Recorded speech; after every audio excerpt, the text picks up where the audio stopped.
Hi friends, இன்றைக்கி evening வந்து இந்த 2 குட்டீஸோட எப்படி எனக்கு போகுது அப்படின்றத அவங்க கூட ஷேர் பண்ண போகிறேன். மோஸ்ட்லி ஈவினிங்ஸ் இப்படி தான் இருக்கும்.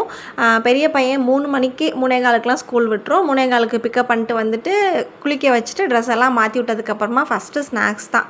ஸ்நாக்ஸ் சாப்பிட வச்சுட்டு ஹோம்ஒர்க் பண்ண வச்சிட்டோம் அப்படின்னா ஓரளவுக்கு எல்லா வேலையும் முடிஞ்ச மாதிரி ஃபீல் ஆகும். அதனால் அடுத்து ஹோம்ஒர்க் தான் பண்ண வைப்பேன். ஆனால் அவன் ஹோம்ஒர்க் பண்ணுறான்னா இந்த குட்டி அவனை பண்ணவே விடாது. இது அவனை ஹோம்ஒர்க் பண்ண வைக்கிறது இதுதான் ஒரு பெரிய சவாலாக இருக்கும். அதனால் ப்ளே ஏரியா மாதிரி இவனுக்கு ரெடி பண்ணி கொடுத்துட்டு அப்படியே விளையாடலைன்னா டிவி போட்டுவிட்டு சவுண்டை ரொம்ப கம்மியாக வச்சிடணும்.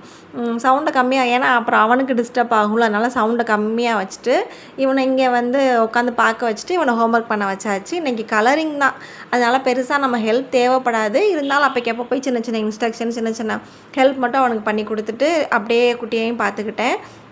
எங்கெல்லாம் ஸ்விட்ச் இருக்கோ அங்கே தான் அந்த குட்டி பையன் போய் உட்காருவான். அதனால் ஸ்விட்சை ஃபுல்லாமே ஏற்கனவே சீல் பண்ணி தான் வச்சுருக்கு. சேஃபாக தான் இருக்கும். அப்படியே அவன் டிவி பார்த்துட்டு இருக்கப்போ குட்டியும் ஹோம்ஒர்க் பண்ணி முடிச்சுருவான்.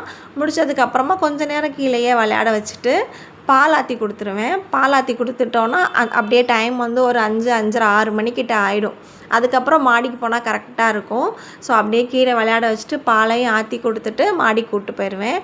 பால் பார்த்திங்க அப்படின்னா 1.5 வயசு பையன், சின்ன பையனால் அவனுக்கு வெறும் நாட்டு சக்கரை மட்டும்தான், இது பனஞ்சக்கரை சொல்லுவோம்ல, அதுதான் போட்டு கொடுப்பேன்.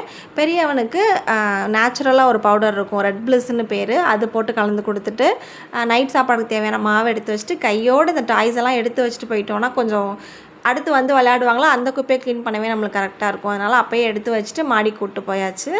மாடியில் போனால் அவங்க பாட்டுக்கு விளையாடுவாங்க. ஆனால் கொஞ்சம் நம்ம கவனமாக பார்த்துக்கணும். ஏன்னா திடீர்னு எட்டி பார்ப்பாங்க, அந்த பைப்லலாம் ஏறி கீழே எட்டி பார்க்குறதுக்கான வாய்ப்பு இருக்கும். அதனால் அப்படியே அவங்கள பார்த்துக்கிட்டே துணி மடிக்கிற வேலை இருந்தால் மேலேயே மடிச்சுட்டு, துணி காயப்பட வேண்டிய வேலை இருந்தாலும் அப்படியே போட்டுருவேன். அன்றைக்கி அப்படி தான் துணியையும் காய வச்சுட்டு அங்கே இருந்த துணியையும் மடிச்சுட்டு அது பறக்காமல் இருக்கிறதுக்காக மேலே ஒரு துணி வச்சு மூடிட்டு குட்டீஸை விளையாட விட்டுட்டேன். எவ்வளோ நேரம் அவங்க மாடியில் விளையாடணுன்னு சொல்கிறாங்களோ அவ்வளோ நேரம் விளையாட வச்சுட்டு போதுனதுக்கப்புறம் கீழே வந்துட்டு கை காலை ஃபுல்லாக கழுவி விட்டுட்டு நைட் சாப்பாடு கொடுத்துட வேண்டியதான். இன்றைக்கி பார்த்திங்க அப்படின்னா தோசையும் முட்டை குழம்பும் தான். குழம்பு வந்து காரம் இல்லாமல் இருந்துச்சுன்னா அதை வச்சு அப்படியே சாப்பிட்டுப்பாங்க. மோஸ்ட்லி அவங்களே சாப்பிட்ற மாதிரி தான் பழக்கியிருக்கேன். என்னைக்காவது சாப்பிடல, ஒழுங்காக வயிற்றுக்கு சாப்பிட்லன்னா மட்டும்தான் நான் ஃபோர்ஸ் பண்ணி ஊட்டி விடுவேன். மற்றபடி அவங்களே சாப்பிட்டுப்பாங்க. சாப்பிட்டதுக்கப்புறம் ஒரு 9 மணிக்குள்ளே நம்ம குட்டிஸை தூங்க வைக்கிற மாதிரி தான் பிளான் பண்ணி பழக்கியிருக்கேன். அதே மாதிரி சாப்பிட வச்சுட்டு 9 மணிக்கெலாம் தூங்க வச்சுருவேன்.